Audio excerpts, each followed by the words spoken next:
Alhamdulillah wassalatu wassalamu ala Rasulillah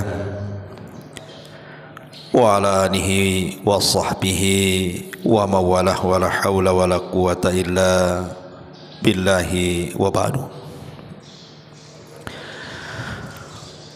Alhamdulillah di pagi hari ini kita bisa duduk kembali untuk bertalabul ilmi. Dan kita sudah masuk pada Ramadan yang ke-18. Artinya Ramadan atau hari-hari di bulan Ramadan yang kemarin belum tentu akan terulang. Dan hari-hari Ramadan yang akan datang pun belum tentu kita lewati. Artinya yang ada ini manfaatkan sebaik mungkin. Boleh jadi kita tidak mendapatkan Ramadan berikutnya. Kajian di pagi hari ini kita akan mengambil beberapa ibrah dan pelajaran dari kisah yang menarik dalam Al-Quran, kisah Ashabul Kahfi. Kisah Ashabul Kahfi adalah kisah anak-anak muda yang berjuang mempertahankan tauhid dan akidah sehingga Al-Quran mengabadikan kisahnya dalam satu surat yang disebut Suratul Kahfi. Bagaimana kisahnya, kisah anak-anak muda ini? Bagaimana mereka bisa masuk ke dalam gua dan ditidurkan 309 tahun di dalam gua tersebut, dan bagaimana ending ceritanya. Ma'asyiral muslimin yang dimuliakan Allah Subhanahu wa taala, kalimat Al-Kahfi itu beda dengan Al-Ghar. Kalau di Saudi kita bicara tentang sejarah Nabi, tentang turunnya wahyu di Gua Hira, kemudian saat hijrah Rasul bersembunyi di Gua Thur. Dalam bahasa Arab, gua yang Rasul berada di situ disebut Al-Ghar. Ghar itu gua kecil. Anda yang pernah umrah atau haji singgah di Gua Hira, itu 2 meter ke 2 meter saja itu dalamnya. Tapi Al-Kahfi ini gua dalam. Jadi kalau ada gua besar dalam, itu bahasa Arabnya disebut Al-Kahfi ini. Tapi kalau yayasan Al-Kahfi lain lagi. Itu yayasannya. Ya. Ma'asyiral muslimin yang dimuliakan Allah Subhanahu wa taala. Bicara tentang kisah Ashabul Kahfi ini, terjadi silang pendapat waktunya di zaman siapa. Kalau menurut asbab nuzul, sebab turunnya surah Al-Kahfi ini, Al-Kahfi ini terjadi sebelum diutusnya Isa bin Maryam. Artinya di era Yahudi, karena masih mengikuti agama Nabi Musa. Dari mana kita tahu bahwa peristiwa Ashabul Kahfi ini terjadi sebelum era Isa bin Maryam? Dari pertanyaan yang ditanyakan orang-orang musyrik Arab kepada Rasul, di mana pertanyaan itu hasil daripada dialog pembesar-pembesar musyrik dengan orang-orang Yahudi Madinah. Jadi para pembesar Yahudi Madinah mengajarkan kepada orang-orang musyrik Arab untuk mempertanyakan beberapa soalan kepada Nabi sallallahu alaihi wasallam. Kalau dia sanggup menjawab berarti dia seorang nabi. Kalau dia tidak sanggup menjawab berarti dustakan kenabiannya. Lah salah satu yang ditanyakan adalah tentang saluhu an fityatin dhahabu fi dahril awal. Tanya kepada orang yang ngaku nabi tentang anak-anak muda.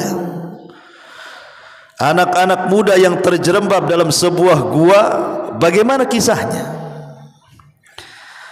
Artinya kisah Ashabul Kahfi itu sangat terekam di kepala-kepala orang Yahudi itu, sehingga minta ditanyakan kepada para pembesar musyrik kepada Nabi SAW.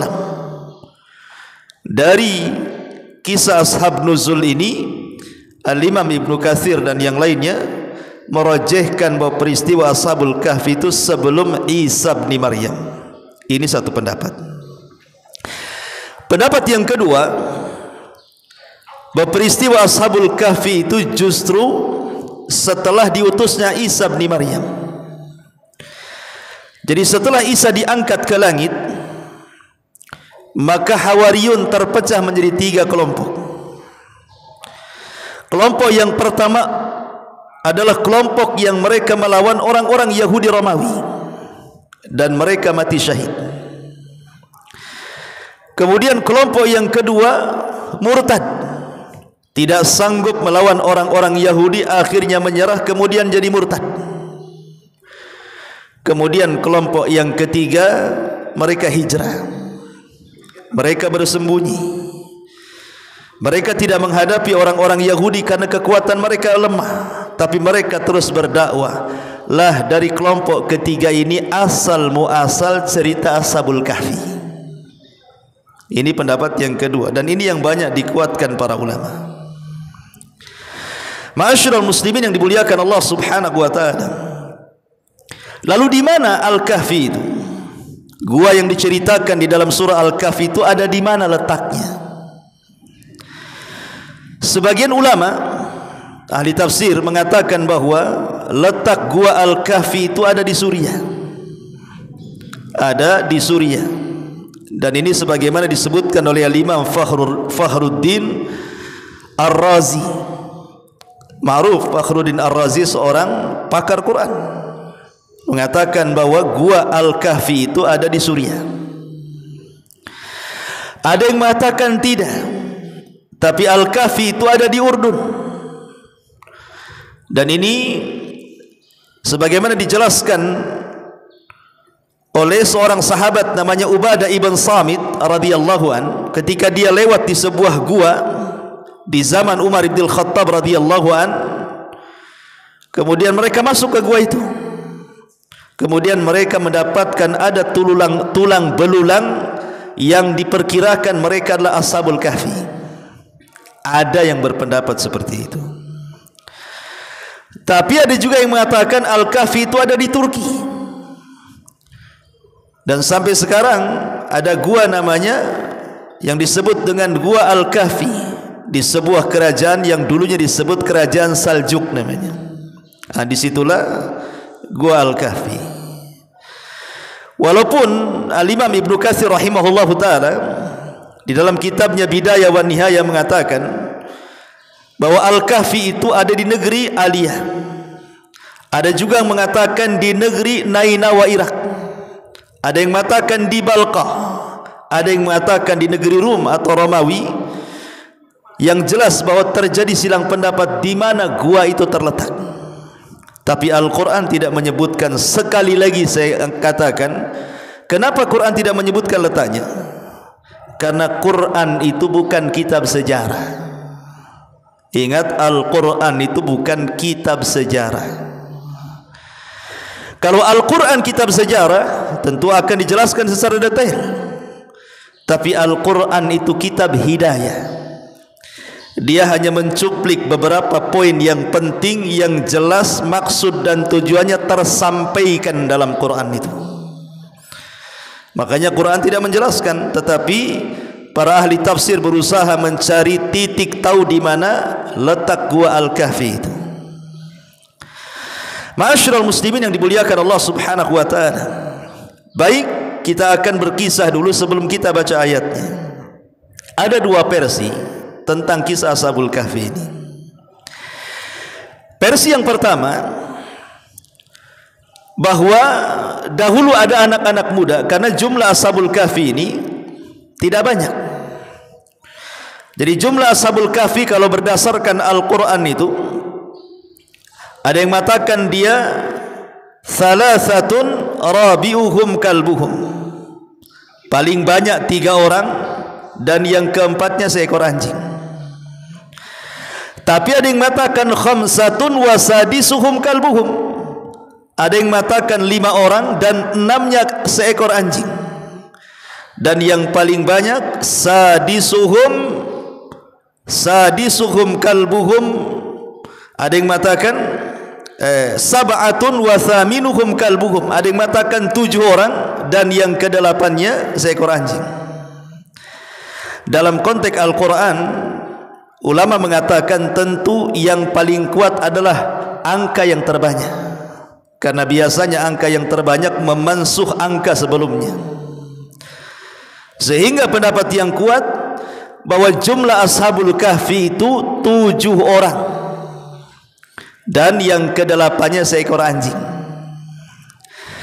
Jadi ada 7 pemuda dari pemuda-pemuda orang-orang Nasrani Hawariyun yang mereka lari karena tidak sanggup menghadapi orang-orang Yahudi. Mereka bersembunyi, tapi mereka terus berdakwah.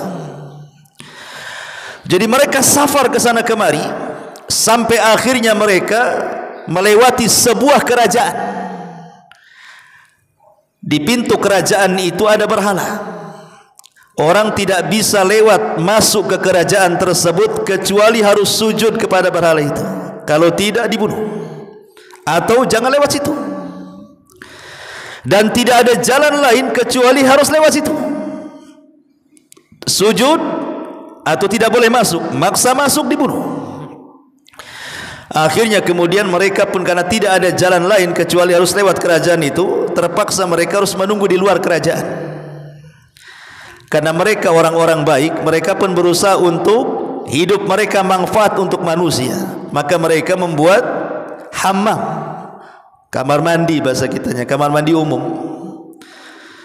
Jadi supaya orang-orang yang safar masuk kerajaan atau yang keluar dari kerajaan itu, mereka bisa mandi di situ, bisa buang hajat di situ. Dibuatlah hammam, ada hammam laki-laki, ada hammam perempuan. Dan masyarakat merasa nyaman karena kalau mereka buang hajat atau mandi, ada kamar mandi umum gitu ya. Sampai satu hari ada anak raja lewat di situ. Tiba-tiba kemudian membawa seorang perempuan yang bukan mahramnya. Entah ngutip di jalan perempuan itu seorang pezina. Akhirnya kemudian numpang mandi di situ. Maka 7 anak muda ini mengatakan, jangan mandi di situ, laki-laki di sini, perempuan di sana. Tapi anak raja ini merasa sombong dan mengatakan, ama ta'rifuni ana ibnul malik? Kau tidak tahu siapa saya? Saya ini anak raja katanya. Dan ini kerajaan saya katanya. Terserah saya lah kan itu, mau masukkan perempuan atau tidak. Kamu ini siapa katanya. Akhirnya karena anak-anak muda ini lemah, tidak bisa apa-apa, kemudian anak raja ini mandi berdua dan berzina di tempat hammam tersebut. Maka anak-anak muda ini berdoa kepada Allah agar Allah menurunkan azabnya kepada orang itu. Tiba-tiba kemudian Allah subhanahu wa ta'ala turunkan azabnya, meninggallah 2 sejoli di dalam hammam tersebut. Anak raja ini mati dan juga perempuannya diazab oleh Allah subhanahu wa ta'ala. Kematian anak raja ini sampai ke telinga raja. Marah raja karena raja menuduh bahwa anaknya dibunuh oleh 7 anak muda yang entah berantah dari mana tuh. Akhirnya kemudian mengirim pasukan. Taulah anak-anak muda ini mau dibunuh dan ditangkap, mereka lari menjauh dari kerajaan tersebut mengarah ke bukit. Di tengah jalan kemudian berjumpa dengan seorang penggembala kambing, dan dia memiliki seekor anjing. Akhirnya sambil lari dari kerajaan, 7 anak muda ini mendakwahi penggembala kambing tersebut. Akhirnya Allah takdirkan berimanlah dia, dan akhirnya mengikuti anak-anak muda ini. Kemudian sebelum mengikuti anak muda, dia pun melepas anjing dan kambingnya dan mengatakan, ya anjing, antarkan kambing-kambingku ke tuannya, karena saya ini hanya sebagai suruhannya saja. Dan setelah ku antarkan kambing-kambingku, maka engkau balik lagi kemari. Akhirnya kemudian anjing itu membawa kambing-kambing itu ke tuannya, dan anjingnya balik lagi. Kemudian ikutlah dengan anak-anak muda ini. Ketika nampak ada sebuah gua, masuklah anak-anak muda ini ke dalam gua, tapi anjingnya tidak ikut masuk. Disitulah kemudian akhirnya ditidurkanlah anak-anak muda ini selama 3 abad 9 tahun. Ini versi pertama kisah Ashabul Kahfi ini. Versi yang kedua, dan ini yang masyhur, yang banyak dicatat oleh ahli sejarah. Jadi dahulu di masa kerajaan Romawi ada seorang raja namanya Dicyanus. Ma'ruf Raja Dicyanus, raja Romawi kala itu. Jadi Raja Dicyanus ini hendak mengadakan acara kerajaan. Jadi semua daerah-daerah wajib datang ke kerajaan. Mungkin kalau sekarang ini di Jakarta lah, di ibu kota. Jadi semua gubernur, semua wali kota, semua pimpinan-pimpinan daerah itu wajib datang ke ibu kota. Kalau tidak bisa maka diwakili dengan anak-anak mereka. Maka ditentukan waktunya, kemudian buatlah pesta besar di kerajaan. Masalahnya pesta itu mengandung kesyirikan. Karena dalam pesta itu ada penyembahan berhala. Lah rupanya ada anak-anak pejabat itu yang akidahnya mereka masih murni beragama Nasrani, mengikuti ajaran Isa bin Maryam lewat Hawariyun. Fitrah mereka menolak, tidak mau mereka ikut acara tersebut. Akhirnya menyingkir satu persatu. Kalau versi Quran tadi mengatakan 3 orang, ada yang mengatakan 5 orang, ada yang mengatakan 7 orang, dan itu yang paling banyak. Menyingkirlah satu gitu ya. Tidak ada koordinasi satu dengan yang lain. Sehingga kemudian ketika mereka menyingkir, mereka duduk di bawah pohon, datang lagi duduk di bawah pohon, datang lagi duduk di bawah pohon. Satu dengan yang lainnya tidak saling kenal, dan satu dengan yang lainnya takut menceritakan kenapa mereka tidak terlibat dalam acara itu. Karena jangan-jangan mata-mata yang sebelah ini kenapa ngikuti saya. Tapi lama-lama kemudian entah kenapa dan dari mana obrolannya, tiba-tiba mereka ngobrol, rupanya fitrah mereka sama, menentang acara kerajaan. Sementara mereka itu anak-anak pembesar daerah, anak pejabat-pejabat kerajaan semua. Dari situlah kemudian mereka mulai mengingkari kemungkaran kesyirikan, sampailah ke telinga Dicyanus, rajanya Romawi itu. Kemudian ditangkap. Setelah ditangkap kemudian anak-anak muda ini diinterogasi. Maka mereka pun berusaha mendakwahkan dakwah tauhid. Akhirnya mereka dipaksa murtad. Murtad atau dibunuh, antara dua itu saja. Kalau mereka mempertahankan agama Nasrani, dibunuh. Kalau murtad, dimaafkan. Akhirnya mereka pun minta waktu tenggang 3 hari untuk berfikir. Lah waktu 3 hari itulah digunakan untuk kabur. Mereka kabur dari kerajaan, ya. Akhirnya kemudian mereka kabur dari kerajaan, sampailah kemudian di sebuah gua di atas bukit gitu ya. Ada yang mengatakan nama guanya namanya Hizam. Guanya itu namanya Hizam. Al-Kahfi itu kan gua dalam bahasa Arabnya. Gua yang dalam itu disebut Al-Kahfi. Nama guanya itu namanya Haizam atau Hizam. Nama guanya itu. Lah kemudian di tengah jalan kemudian ada anjing yang ikut. Lah anjingnya Al-Kahfi itu disebut Humran. Jadi nama anjingnya itu Humran, nama guanya Haizam, ya. Anjing ini ikut.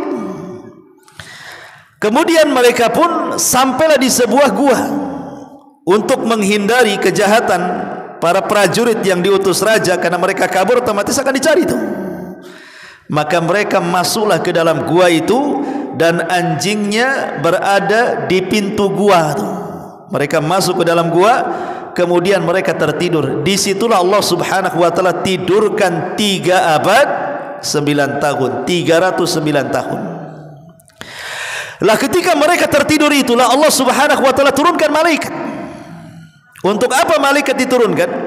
Untuk membolak-balik badan mereka. Karena kalau seandainya orang tidur dalam satu posisi, ini bahaya. Karena matahari itu kan hanya masuk sedikit ke dalam gua.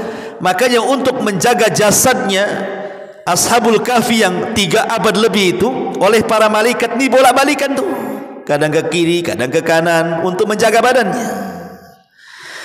Dan mereka tidak bisa ditemukan. Baru setelah 3 abad lebih, mereka di dalam gua itu, salah satu di antara mereka terbangun, kemudian membangunkan yang lainnya, kemudian saling bertanya berapa waktu mereka tinggal di situ. Kemudian karena mereka juga datangnya zuhur gitu ya, dibangunkan asar, sehingga seolah-olah sebentar saja mereka tidur, padahal sudah 3 abad lebih. Persis seperti kisahnya siapa? Kisahnya Uzair. Kalau Uzair ini ditudurkan selama 1 abad, 100 tahun Uzair itu. Tapi kalau Ashabul Kahfi ini 309 tahun. Akhirnya karena mereka lapar, diutuslah satu orang untuk mencari makan. Keluarlah mereka, rupanya kerajaan di Kianu sudah hancur karena sudah 3 abad lebih, dan dipimpin raja yang baru, yang justru raja ini beragama Nasrani dan saleh. Jadi ketika mereka membeli sesuatu masih pakai uang 3 abad yang silam, orang-orang heran, ini uang apa, nggak laku ini, uang jadul. Ya, kalau bahasa kita uang jadul kan, kalau kita ini uang kalau zaman dulu kan, antum yang hidup di zaman Belanda umpamanya ya, pakai uang di zaman Belanda beli nasi goreng, ya nggak mungkin lah ya. Akhirnya kemudian ditengok-tengok, ini kok aneh uangnya. Kemudian uang itu berusaha ditanyakan ke pakar-pakarnya, sampailah ke kerajaan. Aneh mereka. Akhirnya kemudian anak muda itu dipanggil, kemudian bercerita. Setelah bercerita, takjublah orang-orang, sampai saat raja-rajanya takjub. Akhirnya kemudian ikut ke gua rame-rame. Setelah kemudian mereka dipertemukan orang-orang itu, subhanallah, ketika rajanya berjumpa dan hendak memboyong orang-orang anak-anak muda di gua itu supaya hidup tenang di kerajaan, mau dikasih fasilitas, tapi Allah subhanahu wa ta'ala tidak hendak menghidupkan mereka bersama dengan kerajaan tersebut. Allah langsung wafatkan.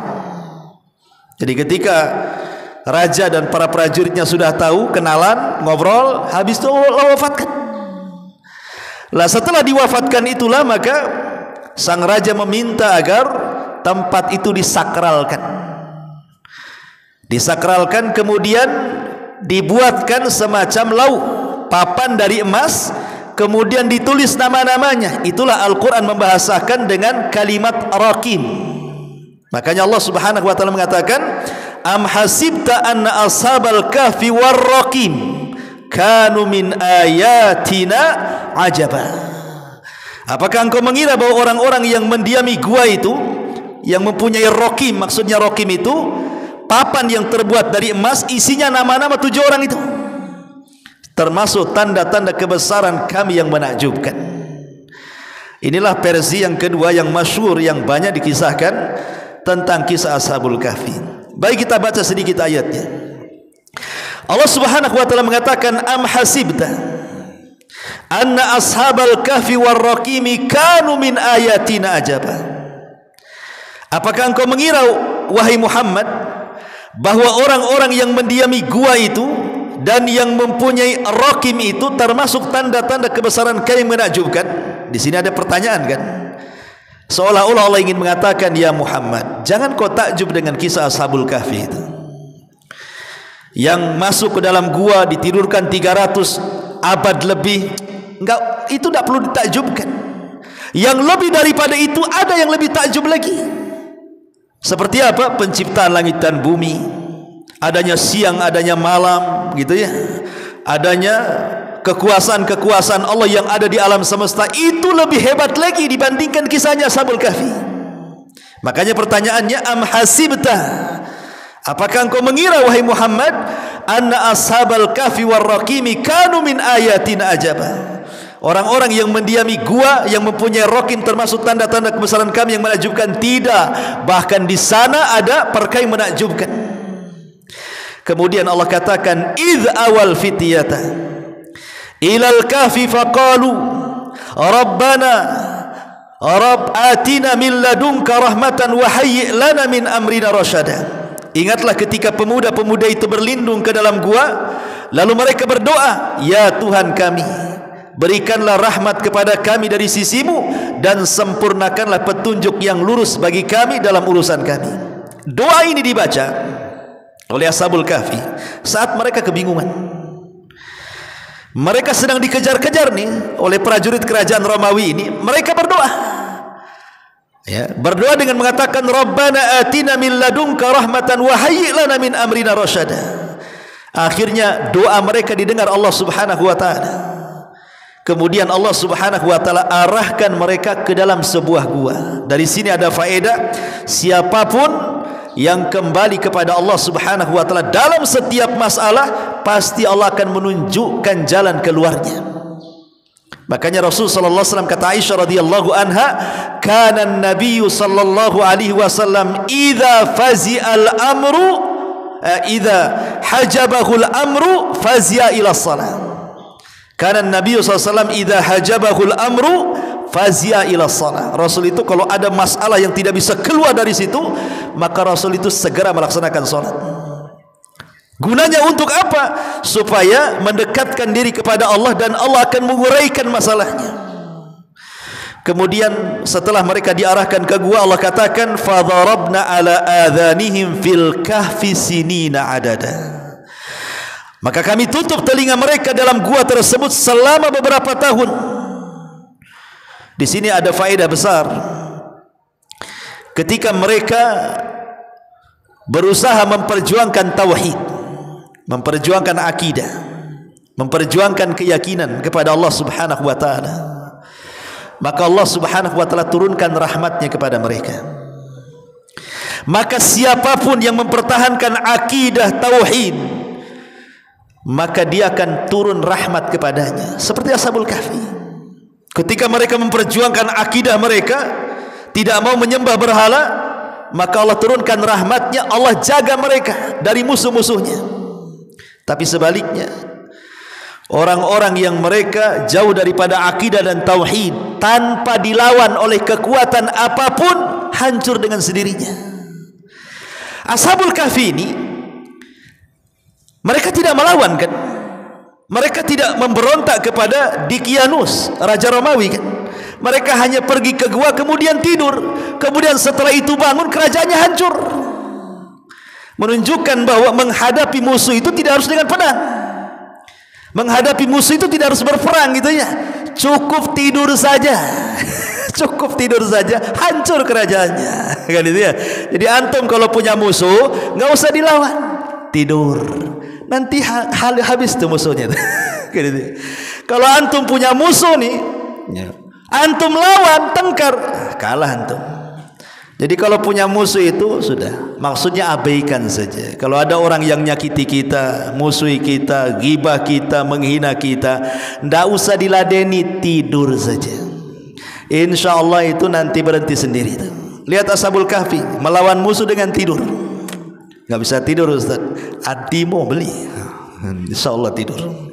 Saya pernah minum Antimo 3 tidur di pesawat sampai dibangun-bangunkan. Pak katanya, gak bangun-bangun juga. Masyarul muslimin yang dimuliakan Allah Azza wa Jalla. Thumma ba'athnahum lina'lama ayyul hizbaini ahsa lima labithu amada. Kemudian kami bangunkan mereka agar kami mengetahui manakah di antara kedua golongan itu yang lebih tepat dalam menghitung beberapa lamanya mereka tinggal dalam gua itu. Kemudian Allah mengatakan, nahnu naqussu 'alaika naba'ahum bil haqq innahum fityatun amanu bi rabbihim wa zidnahum huda. Kami ceritakan kepadamu wahai Muhammad kisah mereka dengan sebenar-benarnya. Dari sini menunjukkan semua kisah Quran itu benar. Tidak ada kisah dusta dalam Quran itu. Semua kisah dalam Al-Quran itu benar. Dan Hasan Al-Basri rahimahullahu ta'ala atau Sufyan Al-Thawri rahimahullahu ta'ala mengatakan bahwa Al-Qasas, kisah-kisah itu adalah jundun min junudillah. Dia adalah tentara dari tentara Allah. Jadi kisah-kisah dalam Quran itu adalah tentara dari tentara-tentara Allah. Kenapa? Karena kisah ini kalau kita mau menyelami, orang penakut jadi berani dengar kisah itu, ya kan? Orang sedih jadi bahagia, orang bahagia pun bisa jadi sedih. Kisah ini bisa mempengaruhi orang. Makanya metode Al-Quran itu terkadang sepertiga isi Quran itu kan kisah-kisah. Karena terkadang ketika orang mendengar kisah, mudah untuk menyerap dan mudah untuk tobat. Maka dikatakan bahwa kisah itu jundun min junudillah. Jadi kalau seandainya antum lagi sedih karena ada masalah, lihat Nabi Ayub. Ayub berapa tahun diuji oleh Allah, akhirnya kita sabar, kan itu ya. Ketika antum kemudian ditinggal mati oleh keluarga tercinta kita, lihat juga Nabi Ayub, anak-anaknya semua mati, akhirnya jadi sabar. Kemudian ketika berdakwah siang malam gak diterima, lihat Nabi Nuh, inni da'autu qaumi laila wa nahara, aku berdakwah siang malam, tak ada yang dengar. Lihat Nabi Nuh, gitu ya. Siapa lagi? Pokoknya apapun permasalahan hidup kita, semua ada kisahnya, sehingga kita tenang. Maka disebut jundun min junudillah. Dan semua kisah Al-Quran itu bil haq, semua benar. Innahum fityatun, mereka adalah anak-anak muda. Dari sini menunjukkan bahwa dari dulu peran anak muda itu sangat luar biasa dalam perkembangan dakwah. Ini anak-anak muda ini, maka membahasakan Al-Quran dengan kalimat fityah, anak-anak muda. Di zaman Nabi, coba, yang awal-awal masuk di Islam di zaman Nabi itu bukan orang-orang tua, orang tuanya kufur. Abu Jahal orang tua kufur, Umayyah kufur, Walid kufur, Utbah kufur, Uqbah kufur, semua kufur. Anak-anak muda yang masuk Islam, Abu Bakar, Umar, Uthman, Ali, Zubair, Talha, anak-anak muda semua. Jadi anak-anak muda itu perannya luar biasa dalam berdakwah, baik di zaman dulu hatta di zaman Nabi sallallahu alaihi wasallam. Karena Ashabul Kahfi ini sebenarnya gambaran kondisi Nabi sallallahu alaihi wasallam itu persis seperti Ashabul Kahfi. Di awal dakwah Nabi SAW itu terusir, sembunyi-sembunyi kayak Ashabul Kahfi sembunyi di gua, tapi Rasul bersembunyi-sembunyi di rumah Arqam bidaril Arqam. Jadi awalnya lemah, kemudian menguat dengan berbagai macam ancaman. Akhirnya Allah menangkan dengan Fathu Mekah. Jadi kisah Rasul itu ya hampir mirip dengan kisah Ashabul Kahfi sebenarnya, cuma beda versi saja. Kemudian Allah mengatakan wa rabatna ala qulubihim idh qamu faqalu rabbana rabbus samawati wal ard lan nad'u min dunihi ilahan laqad qulna idzan syatata. Dan kami teguhkan hati mereka ketika mereka berdiri, lalu mereka berkata, Tuhan kami adalah Tuhan langit dan bumi, kami tidak menyeru Tuhan selain Dia. Sungguh kalau kami berbuat demikian, tentu kami telah mengucapkan perkataan yang sangat jauh dari kebenaran. Jadi mereka ketika ditangkap itu mereka menentang dan mereka menyuarakan kebenaran. Kami tidak mungkin menyembah berhala kalian, kami punya Tuhan, itu maksudnya. Kemudian Allah mengatakan wa idzi tazaltumuhum wa ma ya'buduna illallah fa'u ilal kahfi yanshur lakum rabbukum min rahmatihi wa yuhayyi lakum min amrikum mirfaqa. Dan apabila kami meninggalkan mereka dan apa yang mereka sembah selain Allah, maka carilah tempat berlindung ke dalam gua itu, niscaya Tuhanmu akan melimpahkan sebagai rahmatnya kepadamu dan menyediakan sesuatu berguna bagimu dalam urusanmu. Dari sini kita tahu ada kaidah besar, faedah besar. Ashabul Kahfi ini, ikhwan, mereka anak-anak pejabat. Mereka sudah terbiasa dengan kemewahan kerajaan. Mereka orang-orang yang bergelimang dengan harta, kehormatan, kemuliaan, dimuliakan manusia. Tapi mereka rela hidup ke dalam gua.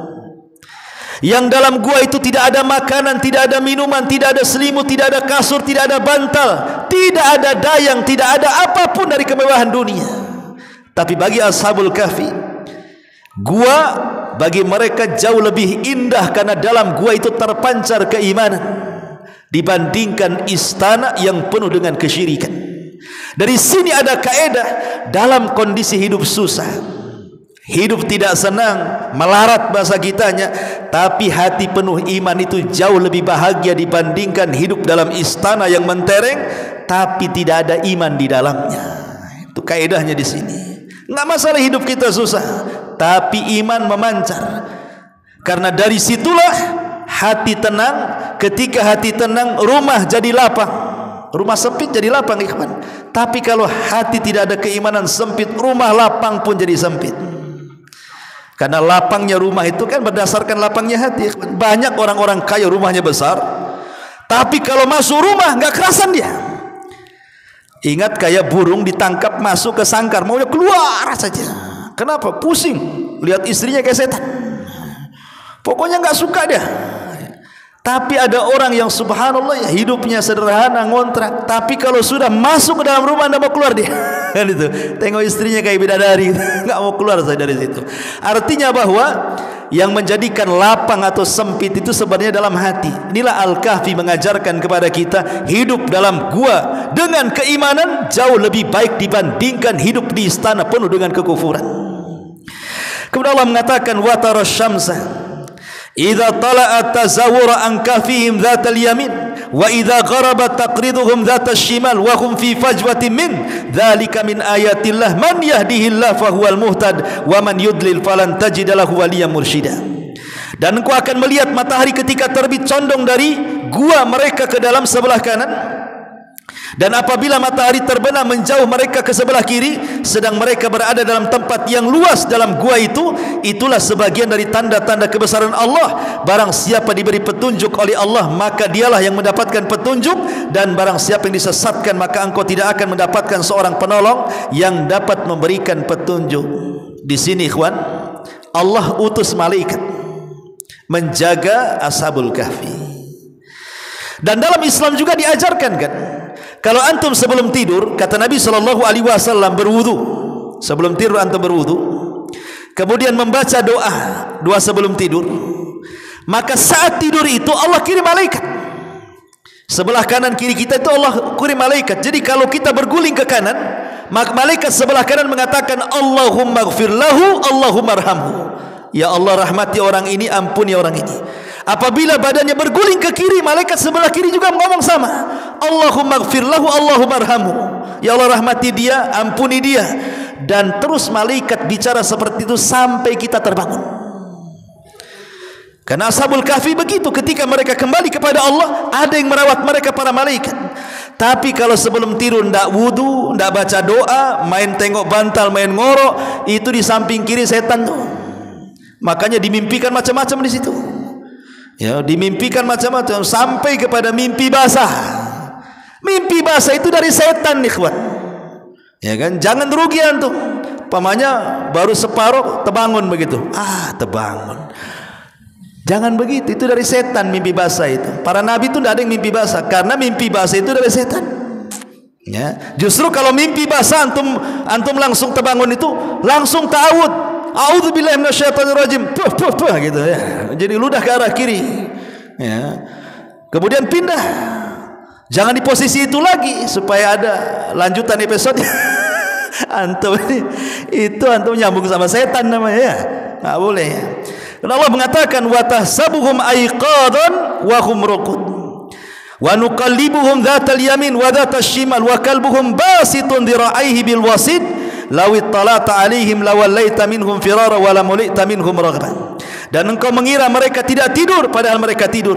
Dan kami bolak-balikan mereka ke kanan ke kiri, sedang anjing mereka membentangkan kedua lengannya di depan pintu gua. Dan jika kamu menyaksikan mereka, tentu kamu akan berpaling melarikan diri dari mereka, dan pasti kamu akan dipenuhi rasa takut terhadap mereka. Dari sini ada faedah ikhwatu fiddin, anjing ini binatang najis. Tapi dalam kisah Ashabul Kahfi itu dimuliakan anjing ini. Anjing yang dimuliakan, kalau Al-Quran itu kalau mengisyaratkan soal anjing biasanya untuk keburukan. Seperti ketika Allah Subhanahu wa taala bicara tentang Bal'am bin Ba'urah. Apakah mathaluhu kamathalil kalbi? Permisalan Bal'am bin Ba'urah itu seperti anjing. Kalau dia dihalau tetap menjulurkan lidahnya, enggak dihalau pun menjulurkan lidahnya. Biasanya Quran kalau menyebut kata anjing itu biasanya untuk permisalan buruk. Tetapi khusus Ashabul Kahfi, anjing Ashabul Kahfi itu dimuliakan. Kenapa mereka dimuliakan, anjing-anjing dimuliakan ini? Disebabkan karena perkawanan. Siapa kawan anjing ini? Kawan anjing ini orang-orang mulia. orang-orang yang berilmu. Makanya dalam dunia perburuan, kalau anjing itu berilmu, dilatih, duduk, berdiri, kejar, tangkap, diam, dan dia bisa kita atur, maka ketika dia diutus untuk memburu setelah baca basmalah, buruannya halal. Padahal liur anjing itu najis. Kalau dia nyaplok buruannya, kemudian kita katakan lepas. Tapi kalau nyaplok dimakan, itu untuk dia haram berarti. Ya berarti tidak pandai anjingnya tuh. Suruh diam kok malah berdiri, suruh berdiri duduk, suruh duduk berdiri, suruh diam lari. Itu bego tuh. Anjing ini kalau yang kayak gini buruannya haram. Maksudnya yang punya ilmu anjing itu yang halal maksudnya. Setelah melepas baca basmalah, itu pun kalau tidak ada anjing lain. Kalau kita ini ngelepas anjing, pas tengok buruannya kok ada anjing tetangga, itu haram, itu syubhat namanya. Karena kita tidak tahu mana satu yang gigit. Atau ketika diterkam masuk pula ke air gitu ya, itu syubhat. Bisa saja dia mati bukan karena gigitan anjing, tapi karena habis oksigen tuh dalam air itu ya. Jadi murni ya anjing itu yang berilmu tuh. Itulah fadilah ilmu sampai mengangkat derajat anjing. Dan begitu seterusnya, karena waktu juga. Intinya bahwa kisah Ashabul Kahfi ini, sekali lagi faedah yang kita bisa petik. Yang pertama, di sini ada qudratullah ikhwan, karena di zaman itu, di zaman Ashabul Kahfi diceritakan dalam Quran itu, kebanyakan mereka ikarul ba'thi. Kebanyakan mereka itu mengingkari ba'thi, ada kehidupan setelah kematian. Bahkan di zaman Rasul pun sama. Orang-orang kafir Quraisy itu mengingkari tidak ada kehidupan setelah kematian. Makanya dikisahkan Ashabul Kahfi. Lihat Ashabul Kahfi loh, ditidurkan 3 abad lebih gitu ya. Menunjukkan apa? Allah sanggup menghidupkan manusia setelah kematiannya. Ini yang pertama. Yang kedua, himayatuddin wal i'tiqad as-sahih. Di sini ada penjagaan agama dan keyakinan yang sahih. Di mana Ashabul Kahfi ini mengajarkan kepada kita perjuangan mempertahankan akidah. Dan nanti di akhir zaman kata Nabi SAW, memegang sunnah itu qabid alal jamrah, seperti memegang bara api, semakin dipegang panas, dilepas pula lepas pula sunnah dari kita. Makanya Rasul memberikan hadiah, nanti di akhir zaman akan datang hari-hari kesabaran kepada kalian.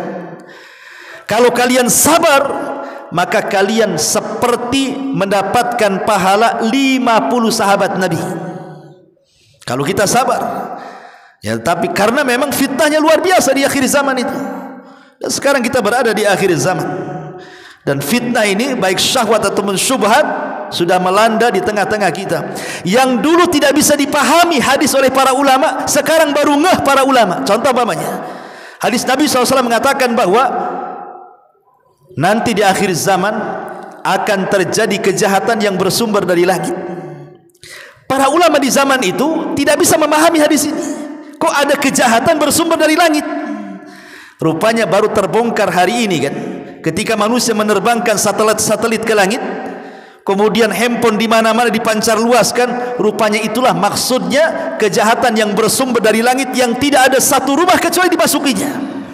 Sekarang handphone satu orang 2, pengemis saja pakai tablet, ya kan, minta ditransfer. Udah nggak ada lagi ya. Wah, luar biasa sekarang. Nengok itu yang di lampu-lampu merah itu, bisa joget nengok YouTube, dibayangkan. Dulu nggak ada orang ketawa sendiri, sekarang banyak orang ketawa sendiri. Coba lihat orang ketawa sendiri. Antum ini ketawa sendiri kalau tengok handphone itu ya.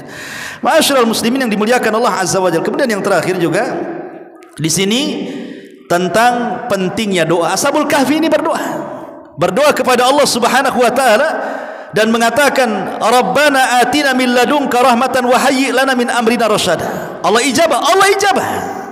Apa ijabahnya? Pertama, Allah jauhkan mereka dari musuh-musuhnya. Yang kedua, Allah arahkan ke sebuah gua untuk sebagai perlindungannya. Kemudian yang ketiga, Allah tidurkan supaya mereka tidak merasa ketakutan dengan musuh-musuhnya. Kemudian yang keempat, mereka pun diberikan kebaikan karena selama mereka tidur dijaga malaikat. Dan Allah akhiri mereka dijadikan sebuah tanda-tanda yang akan dikenang sampai hari ini, bahkan sampai kiamat, siapa anak-anak muda Ashabul Kahfi itu. Dan hari ini kita ceritakan, padahal kisahnya antah berantah kapan, tapi menunjukkan bahwa Ashabul Kahfi sebuah pelajaran besar yang kita bisa petik bahwa anak-anak muda itu sangat berperan di dalam memperjuangkan agama Allah Subhanahu wa taala. Subhanaka wa bihamdika asyhadu an la ilaha illa anta astaghfiruka wa atubu ilaik.